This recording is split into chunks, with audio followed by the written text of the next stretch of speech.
Crisis వచ్చినా కూడా నిలదొక్కుని దాన్ని ముందుకు తీసుకెళ్ళాడు. ఆయన ఉన్నాడు కాబట్టి ఎవరైనా ఇచ్చిండ్రు. అది అతిశయోక్తి ఏం కాదు, ఒప్పుకోవాల్సింది. అంటే నేను రాజకీయ నాయకుడికి ఒప్పుకోకపోయినా వాస్తవం మాత్రం అదే. సో మాకు ఇష్టం లేకపోవచ్చు, ఒక పార్టీలు ఉండి ఒక పార్టీలో ఇంపార్టెంట్ రోల్ ప్లే చేస్తూ నేను ఆ మాట అనకూడదు. కానీ ఈరోజు తెలంగాణ రాష్ట్రం వచ్చిందంటే చంద్రశేఖరరావు గారి కృషిని ఎవరు కాదనలేరు. కానీ ఈరోజు తెలంగాణ రాష్ట్రం వచ్చిందంటే చంద్రశేఖరరావు గారి కృషిని ఎవరు కాదనలేరు, నేను కూడా ఇంక్లూడింగ్. అంటే అది ఇక మనం వ్యక్తిగతంగా ద్వేషమో లేకపోతే ఆయన చిన్న చేసి చూడడమో లేకపోతే ఇక మనకు ఆ ఉద్యమం పట్ల అవగాహన లేకపోవడం ఏదైనా అవుతుండొచ్చు. అట్లాంటి వ్యక్తే ఈ రాష్ట్రానికి ముఖ్యమంత్రి అయింది. దళిత్ విషయంలో కూడా ఈ రాష్ట్రానికి ముఖ్యమంత్రి విషయంలో గతంలో చెప్పిందంతా కూడా రాష్ట్రం వచ్చిన తర్వాత క్లియర్ గా ప్రజల దగ్గరికి దళితుని చేయను నేనే అయితా అని ప్రజల దగ్గరికి పోయాను. ప్రజలు ఆయన లీడర్షిప్ కు మ్యాండేట్ ఇచ్చిండ్రు.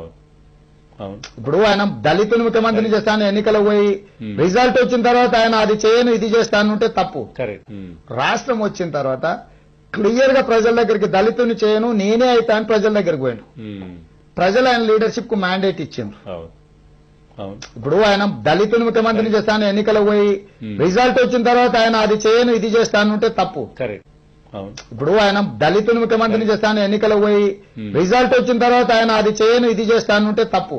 నేను చాలా సందర్భంలో ప్రైవేట్ డిస్కషన్స్ లో చాలా మంది అన్నప్పుడు ఉద్యమ నేపథ్యంలో మాట్లాడిండు, కానీ ఎన్నికలు వచ్చినప్పుడు ఎలక్షన్ మేనిఫెస్టోలో క్లియర్ కట్ గా నేనైతే రాష్ట్రానికి ముఖ్యమంత్రిని, నేను ఇంకెవరి చేతిలో పెట్టినా కూడా ఇది చెల్లకుండా పోతుంది, ఇటు పోతుంది, అడిపోతుంది, అందరి చేతగాని వాళ్ళు నేను ఒక్కనైతే.